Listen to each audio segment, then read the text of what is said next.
চলো আজকে ভাত ভাজি করতে করতে আমার একটা স্যাড স্টোরি শেয়ার করি। স্যাড স্টোরির কথা শুনে তোমরা একদম ভেবো না যে আমি খুবই কষ্টে আছি, বাট আমার একটু খারাপ লাগতেছে, এই জন্য তোমাদের সাথে শেয়ার করতেছি। কয়েকদিন আগে আমাকে ফেসবুক থেকে রেস্ট্রিকশন করা হয়েছে, আমি জানি না কেন। চেক করে দেখলাম যে কি প্রবলেম হয়েছে, আর প্রবলেম দেখে তো আমি একদমই হাস্যকর হয়ে গেছি যে এই প্রবলেমের জন্য আমাকে কেন রেস্ট্রিকশন করা হইলো। কয়েকদিন আগে দেশ স্বাধীন হয়েছে, এটা তোমরা সবাই জানো, আর ওই মোমেন্ট গুলোতে তোমরা কম বেশি সবাই কোনো না কোনো কিছু পোস্ট করছো, তো আমিও পোস্ট করেছিলাম। আর আমার পোস্টের মধ্যে কোনো ভিডিও ছিল না, জাস্ট হচ্ছে নর্মাল কয়েকটা পিকচার ছিল, আর এগুলোর জন্যই নাকি আমার পেজে রেস্ট্রিকশন আসছে।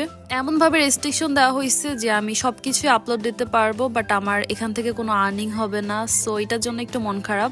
আবার অনেকের পেজেই দেখলাম যে রেস্ট্রিকশনের কারণে কোনো কিছু আপলোড দেওয়া যাচ্ছে না বা অনেক ঝামেলা হচ্ছে, বাট আমার এরকম কোনো ঝামেলা হচ্ছে না, শুধু একটাই প্রবলেম যে আর্নিং হবে না।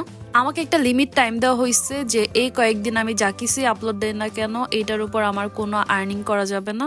আর যদি আর্নিংই করা না যায় তাহলে ভিডিও আপলোড দিয়ে কি লাভ বলো। আর তোমাদের কার কার পেজে এরকম প্রবলেম হয়েছে আমাকে শেয়ার করবা। আর এটাই ছিল আমার একটা স্যাড স্টোরি। সো আজকের ব্লগটা এই পর্যন্তই, বাই বাই, টাটা।